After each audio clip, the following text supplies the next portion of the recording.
Kumusta mga katropang basketball? Jordan Poole at Andrew Wiggins pinapirma na ng contract extensions ng Golden State Warriors. Sa mga bali-balitang lumabas ng nakaraan na kung sino ba ang BBT1 ng Golden State sa pagitan ng dalawang manlalaro dahil sa lumulobong luxury tax ay formal na ngang tinapos ang mga rumors dahil pinili ng Warriors na manatili ang dalawang manlalaro ayon sa report ni Adrian Wojnarowski. Unang inoferan si Jordan Poole ng 4-year contract extension na nagkakahalaga ng aabot sa $140 million.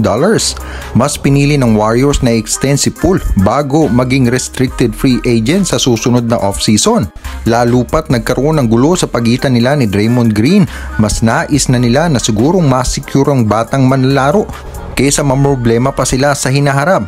Nitong nakarang season ay isa si Jordan Poole sa malaki ang naiambag para sa championship run ng Warriors. Bagaman mahina ang defensive ability niya ay maaasahan naman siya pagdating sa scoring ng koponan. At talaga namang lumangat ng kanyang laruan noong nakarang season. Habang si Andrew Wiggins naman na sinasabing mas matimbang para kay Jordan Poole na manatili sa Warriors ay sunod namang inoferan din ng 4-year contract extension na nagkakahalaga naman ng $109 million. Mas maliit kesa sa naging offer kay Jordan Poole. Si Wiggins ay malaki rin ng naiambag lalo na noong post-season para pigilan ng mga star players na nakalaban nila katulad na lamang ni Luka Doncic at Jason Tatum.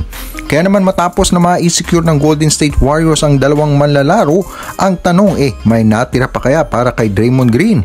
Paano na ang max contract na inaasam niya? Yan ang bagay na ating malalaman sa susunod na season.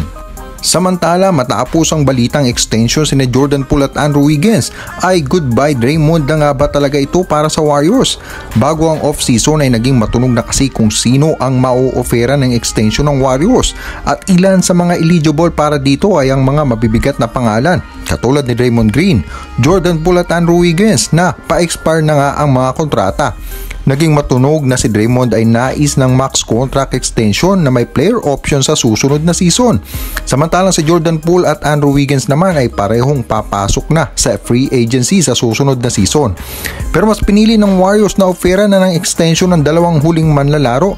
Kaya naman marami ang mga naglabasang mga komento na ito na nga ata ang hudyat na magpapaalam na si Draymond sa Warriors.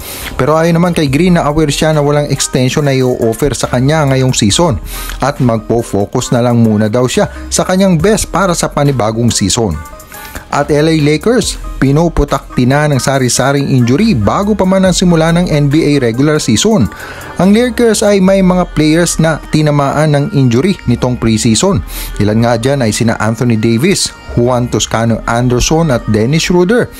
At itong huli ay si Russell Westbrook na nagtamo ng hamstring injury ayon sa mga ulat. Natamo niya ang nasabing injury sa mga unang 5 minuto ng paglalaro niya coming from the bench at iika-ikang bumalik sa locker room. Ito na sana ang kanyang debut bilang 6-man matapos na magkaroon ng alignment ng Lakers ayon kay Coach Darvin Ham. Ang mga injuries din ang naging problema ng Lakers noong nakarang season at hindi ito magandang pangitain lalo pat mag-uumpisa na ang regular season. Sa mga katropa natin dyan na bago pa lang sa ating channel, please don't forget to like and subscribe at mag-comment sa inyong mga masasabi. Maraming salamat po.